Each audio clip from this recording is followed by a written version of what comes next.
Imagine this.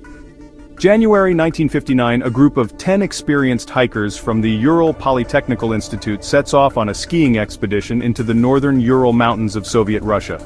Their leader, Igor Dyatlov, a 23-year-old student, leads his team with confidence. They aim to reach a mountain ominously named Otorten, meaning "don't go there" in the indigenous Mansi language. This was no casual outing. They were all skilled hikers, ready for a serious challenge. Let's meet the hikers. Igor Dyatlov, Yuri Doroshenko, Lyudmila Dubinina, Alexander Kolovatov, Zinaida Kolmogorova, Rustem Slobodin, Yuri Krivonashenko, Nikolai Thibaut Brignoles, Semyon Zolotaryov, and Yuri Yudin. Yudin, the only survivor, turned back early due to illness. On January 27, 1959, they began their trek. The next day, Yudin turned back, and the remaining 9 pressed on. By February 1st, they reached Kholat Syakhl, translating to Dead Mountain. They pitched their tent there, unaware it would be their last camp. They were expected back by February 12th, but when no word came, their worried families pushed for a search. On February 26th, rescuers stumbled upon a horrific scene, the group's tent torn open from the inside. Bare footprints led away from the tent into the snowy woods. 2 bodies, nearly naked, were found frozen by a fire under a cedar tree. 3 more bodies were found between the tree and the tent as if trying to return. It wasn't until May, after the snow melted, that the remaining 4 hikers were found in a ravine. These 4 had the most brutal injuries.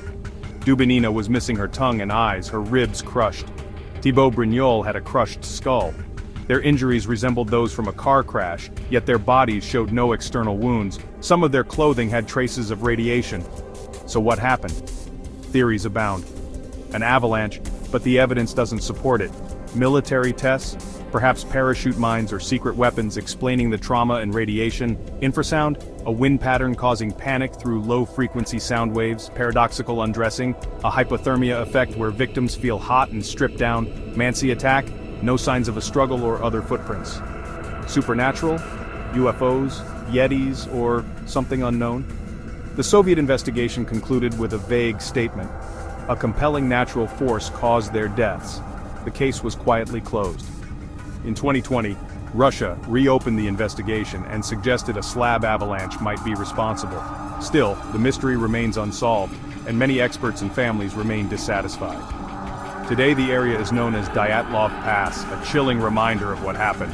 Memorials stand near the site, and the mystery has inspired books, documentaries, and even horror films like The Devil's Pass. Decades later, the Dyatlov Pass incident remains one of the most terrifying and inexplicable unsolved cases in history. It's a story that continues to haunt because it's all too real and utterly baffling.